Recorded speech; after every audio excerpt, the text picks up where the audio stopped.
I mean, what I loved so much about her was that she showed. The spotlight shone bright. Her voice echoed through the theater, trembling with power and grace. That night, the crowd roared for Lea Michele, the star, the icon, the girl who made Broadway weep and made high school drama sing. But when the curtain fell, she walked off stage, into silence. No one waiting, no warm embrace, no proud voices calling her name. It's a strange kind of loneliness, to be applauded by thousands and yet feel unseen by the two people who once clutched her tiny hands through the streets of the Bronx. Who were they? Where did they go? Lea Michele's parents, once the backbone of her childhood, now barely a whisper behind her fame. In an industry that celebrates every scandal and every love affair, their absence is louder than most stories ever told. Today, we pull back the curtain, not on the star, but on the silent sacrifices, the quiet heartbreaks, and the invisible threads that shaped her. This is the story of Lea Michele's parents, and the love that may have never left, even when it disappeared from view. Long before she became a symbol of ambition and resilience, Lea Michele Sarfati was simply a little girl from the Bronx, with wide eyes, a clear voice, and a dream too large for the narrow sidewalks of New York City. Born on August 29, 1886, to a family rooted in two distinct worlds, her mother, Edith Thomasina, an Italian-American Catholic nurse, her father, Mark David Sarfati, a Sephardic Jew with roots in Greece and Turkey, Lea grew up learning how to blend contrasts. Religion, culture, temperament, everything around her seemed to speak in two languages, yet somehow she understood both. She wasn't a child molded by privilege. Her father owned a small deli. Her mother worked long shifts in hospitals. They weren't wealthy, but they were present. And they noticed something most might miss: a spark, a sense of rhythm in the way she spoke, a strength in how she sang. At just 8 years old, Lea landed her first role in Les Miserables on Broadway, not by accident, but through sheer will and her mother's unwavering belief. From that moment, she never stopped. Ragtime, Fiddler on the Roof, and then the cultural phenomenon that would change her life: Glee. As Rachel Berry, she wasn't just a character, she was the living embodiment of every girl who dared to be different, who didn't fit in, who turned pain into power. And for millions watching, Lea wasn't acting, she was reliving. Glee catapulted her to fame, earning Emmy and Golden Globe nominations and a generation of fans who saw her as more than a performer. They saw her as a survivor. But behind the voice that soared and the confidence that dazzled, there were shadows. She rarely brought her parents to public events. Interviews mentioned them in passing, almost as if they were fading into the background of her bright, relentless spotlight. Unlike many stars who display tearful red carpet moments with their families, Lea kept her bond with her parents quietly tucked away, sacred, perhaps, or strained.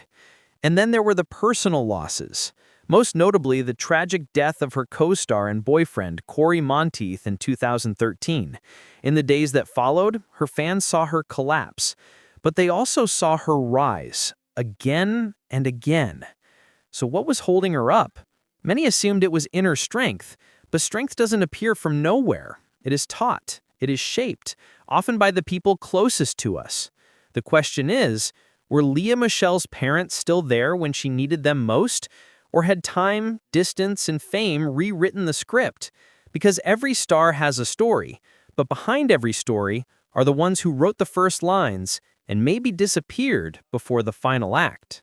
He wasn't famous. He never wanted to be.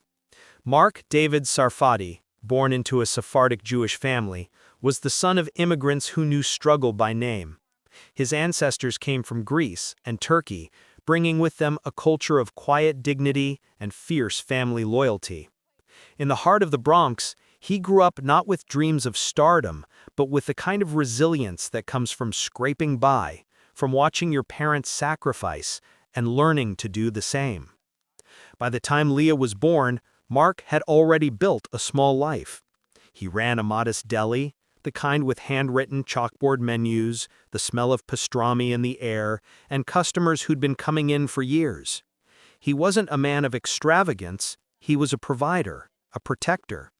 He didn't talk much, but he listened. And Lea? She talked enough for both of them. There are no red carpets in a deli, but every time she sang at the dinner table, he'd look up from his paper, not with applause, but with something deeper, silent pride. When Lea turned 8 and begged to audition for Les Miserables, it was Mark who drove her. Early morning, chilly, she was fidgeting in the back seat, practicing lines under her breath. He said little during the ride, only handed her a juice box and whispered, "You've got it. Just be you." He didn't walk her in. That wasn't his style. He sat in the car, waiting. She got the part. And from that day, the roles kept coming. But the deli? It began to fade. Mark closed it down quietly a few years later. The hours didn't match Lea's rehearsal schedule. He took a new path, real estate, something more flexible, something that let him stay close to the girl whose voice now echoed across New York's most prestigious stages. But as her spotlight grew brighter, his shadow grew longer. He stopped attending rehearsals, not because he didn't care, but because he didn't want to interfere. He believed in letting Lea fly without constantly looking back. He thought giving her space was love, and maybe in his own way, it was. Still, Lea felt it, the silence, the absence, the strange feeling of climbing so high, yet not always seeing her father there below, cheering. Their bond became more like a quiet river, deep, steady, but not always visible on the surface. He wasn't the dad who sent flowers to the dressing room. He was the one who waited in the car, engine running, headlights on, ready to take her home. There's a photo, seldom seen, of Mark standing beside a young Lea after a school performance. She's beaming. He's in a worn leather jacket, eyes tired, smile modest. He's holding her coat, her backpack, not her trophy. That was him. Always behind, always holding the weight so she didn't have to. But as Lea transitioned from Broadway to television, from child actress to global celebrity, the distance began to grow. Fame doesn't ask for permission, it just takes, and sometimes it takes people apart. By the time Glee made her a household name, Mark had all but vanished from her public narrative. Interviews rarely mentioned him. Paparazzi never caught them together. There were no viral Father's Day posts. Just silence. But silence doesn't mean absence. Those who knew them said he never missed an episode, that he'd watch Glee with a quiet reverence, muting commercials, shaking his head in awe when she belted a solo, that every now and then he'd walk into a house showing and someone would recognize his last name. "She your daughter?" they'd ask. He'd pause, smile slightly, then say, "Yes, she's mine." He never needed more than that. But what happens when the girl who once needed her father starts becoming someone even he no longer recognizes? And what happens when the quiet bond between them is tested by time, by distance, by choices never spoken aloud? Those answers began to form in the silence. And soon, silence would turn into something harder to bear. If Mark was the quiet backbone, Edith Thomasina Porcelli was the pulse, steady, warm, and deeply felt. Born into a working-class Italian-American Catholic family, Edith was the kind of woman who carried both tenderness and grit in equal measure. Raised in the traditions of faith, family, and hard work, she became a nurse, not just by profession, but by instinct. She knew how to read pain without words, how to soothe without noise. It was a skill she would use constantly, first on patients, then on her only daughter. Edith and Lea shared a different kind of closeness, less reserved, more devotional. From the earliest days, she noticed something in her daughter's voice, something aching and true. Not just talent, but depth. Most mothers dream big for their children, but Edith believed big. She wasn't just supporting a dream, she was building it. She was the one who sat through hours of auditions, script readings, and rehearsals. While Lea rehearsed harmonies, Edith ironed costumes in hotel rooms. While other mothers chatted outside casting rooms, Edith sat cross-legged beside her daughter, reciting lines softly under her breath. But ambition has a price, and Edith paid it in quiet installments. Behind the cheerleader exterior, behind the supportive stage mom smile, there was a woman slowly disappearing into the shadows. As Lea's spotlight intensified, Edith's world began to shrink. Nursing shifts became harder to balance. Social circles narrowed. The family's move from the Bronx to Tenafly, New Jersey, was meant to give Lea more opportunity. But for Edith, it meant leaving behind roots, routine, and identity. She gave up her job for a time, a sacrifice rarely mentioned but deeply felt. The woman who once saved lives now measured her days by her daughter's call sheets. There were moments, too, of silent heartache. Watching from backstage as the world clapped for her child, Edith often found herself retreating, unsure where she fit in Lea's new life. Fame doesn't offer clear roles for mothers, especially mothers who've given everything. One night, during a performance of Spring Awakening, Edith sat alone in the third row. The girl on stage was electric, raw, magnetic. The audience gasped, applauded. But Edith didn't clap. She wept. Not from pride, but from something more complicated. Distance. The little girl she once cradled was now commanding a crowd, and she wasn't sure if she could still reach her. Years later, in an interview, Lea said something that pierced like a quiet confession. "My mother gave me everything, but sometimes I wonder if she had anything left for herself." It wasn't bitterness, it was awareness, a slow realization that love, when poured entirely into someone else, often leaves the giver emptied. Their relationship today remains guarded, largely private. Edith avoids the spotlight, her name rarely appears in headlines, and her presence on social media is non-existent. She lives, it seems, behind the curtain, still watching, still listening, still hoping her daughter sings one more encore.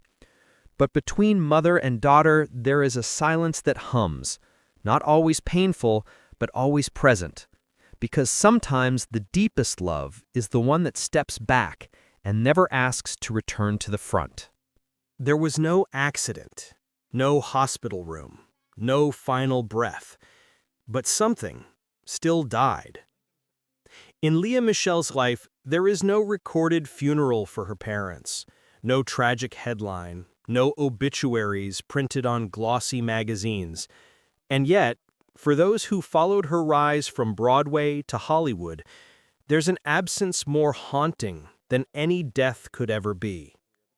The disappearance of her parents, not in body, but in visibility, in presence, in emotional proximity, is the quiet tragedy behind her stardom.